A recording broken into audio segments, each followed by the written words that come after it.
2025 సంవత్సరం ఆగస్టు నెల 8వ రాశి ఈ వృశ్చిక రాశి. ఈ వృశ్చిక రాశి సంగతి ఇప్పుడు చెప్పుకుందాం.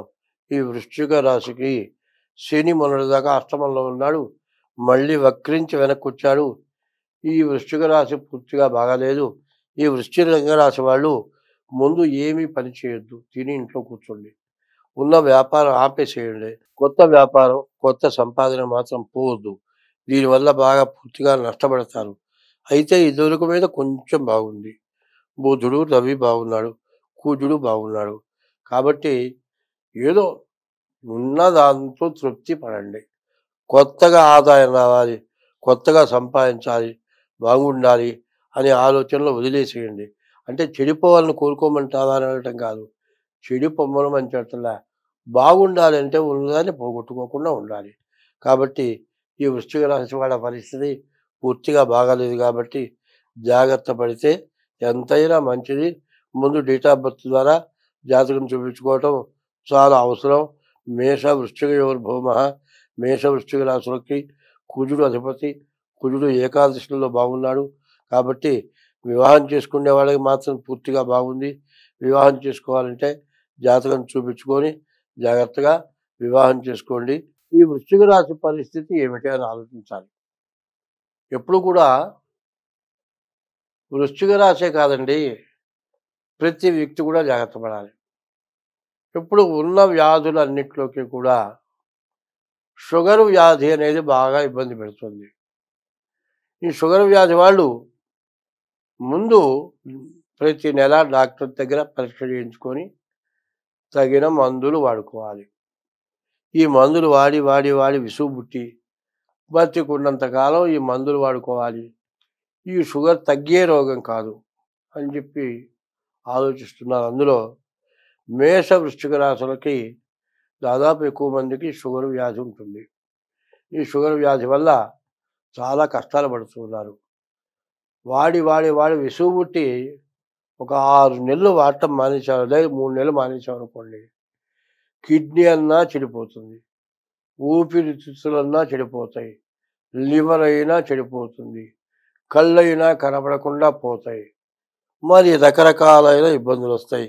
అదే కాదు, షుగర్ ఎక్కువ అయ్యేటప్పటికీ ఏమాత్రం గోటుతో గీకిన పుండు కూడా మానక మరి చేతి మీద గీకామనుకో చెయ్యే తీసేయాల్సి వస్తుంది. అది ఈ కలియుగంలో ఇప్పుడున్న పరిస్థితులను బట్టి ఏ కొద్ది దాన్ని కూడా అజాగ్రత్తగా వదలొద్దు. ఏ కొద్ది దాన్ని వదిలినా కూడా అంతకాలం బాగా చేసి చివరిలో ఎప్పుడైతే వదులుతావో ఆ దెబ్బలో బాగా నష్టపడటం జరుగుతుంది. కాబట్టి ఈ వృశ్చిక రాశికి కూడా చాలా కష్టాలు, నష్టాలు బాగా ఎక్కువగా ఉన్నాయి. కాబట్టి ఈ రాశి వాళ్ళు ఈ నెల రోజులు ఇప్పుడు కూడా ఒక పాట రాశారు. జీవితమున సగభాగము నిద్దురకే సరిపోవు, మిగిలిన ఆ సగభాగము చిత్తశుద్ధి లేకపోవు, అతి నిద్రాలోలుడు తెలివిలేని మూఢుడు, పరమార్థం కానలేక నిద్దురకే చెడుతాడు. అంటే 100 సంవత్సరాల ఆయుష్లో 50 సంవత్సరాలు నిద్రపోతున్నాం.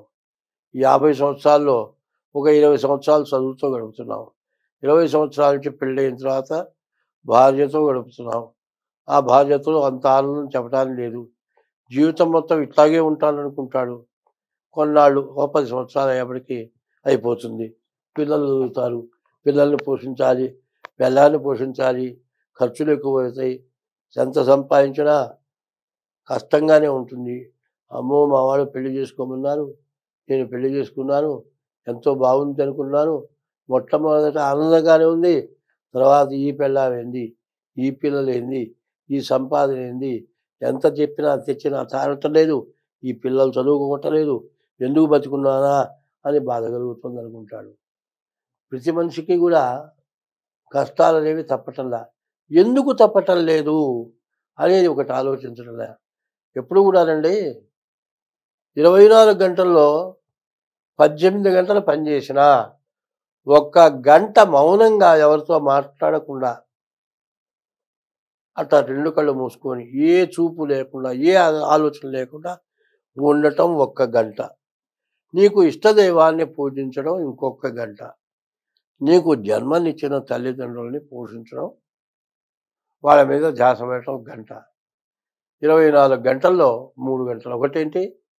మౌనంగా కూర్చోవటం. మౌనేన కలహం నాస్తి. మౌనం వల్ల తగాదా రాదు. మౌనం వల్ల ప్రశాంతత వస్తుంది. మౌనం వల్ల నువ్వు ఏ పని చేయాలన్నా చేయగలుగుతావు. అంతకుముందు పడ్డ కష్టం అంతా కూడా మర్చిపోతావు. శరీరంలో నరాలన్నీ పనిచేస్తాయి. మంచి జ్ఞానం వస్తుంది మౌనం వల్ల. తర్వాత భార్య పిల్లల్ని చుట్టమే కాకుండా వాళ్ళకంటే ముందు తల్లిదండ్రుల్ని పోషించడం, తర్వాత 1 గంట దేవుణ్ణి, తర్వాత పిల్లలు. రోజుకు 4 గంటలు దీని మీద దృష్టి ప్రతిరోజు పెట్టాలి. అది ఎవడైతే పెడతాడో వాడికి ఎటువంటి సమస్య రాదు. ఎప్పుడు ఇక్కడ ఏం జరుగుతుంది? పెళ్ళయిన దాకా ఒక బాధ, పెళ్ళయిన తర్వాత తల్లికి పెళ్ళానికి గొడవ, ఇట్లాంటి వాటిల్లో ఇసుకుపడుతున్నారు. అట్లాగే వృశ్చిక రాశికి చెప్పరానటువంటి కష్టాలు ఉన్నాయి.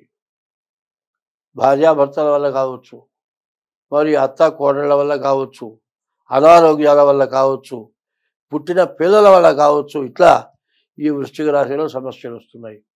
ఎందుకంటే సంవత్సరంలో 12 నెలలు, 12 రాసులండి. ఈ 12 రాసులు కాకుండా మరి 9 వారాలండి. ఆదివారం దగ్గర నుంచి శనివారాల వరకు 7 వారాలు. ఈ 7 వారాలు ప్రత్యేకమైనవి. 7 రోజులు కానీ, 12 రాసులు, 12 నెలలు కానీ, వీటిలో కొంత మంచికి మనం ఉపయోగించిన రోజున ఆ ఆనందం వేరు, ఆరోగ్యం వేరు, ఆ సంతోషం వేరు. మనం అన్ని విధాలా బాగుంటాం. కాదండి, పెళ్ళాం మాటలు విని తల్లిని కొట్టామనుకుందాం కొంచెంసేపు. తీరా వివరం తెలిసిన తర్వాత తల్లి దగ్గరికి పోయి, అమ్మా నా భార్య మాటలు విని నిన్ను హింస పెట్టాను, తప్పయింది అని తల్లితో ఒక్క మాట అంటే చాలు. కాళ్ళు కూడా పట్టుకోక్కర్లే. నాయనా ఆ మాట కనుక్కున్నావు చాలరా, నాకు అన్నం పెట్టకపోయినా పర్వాలేదురా అంటుంది తల్లి.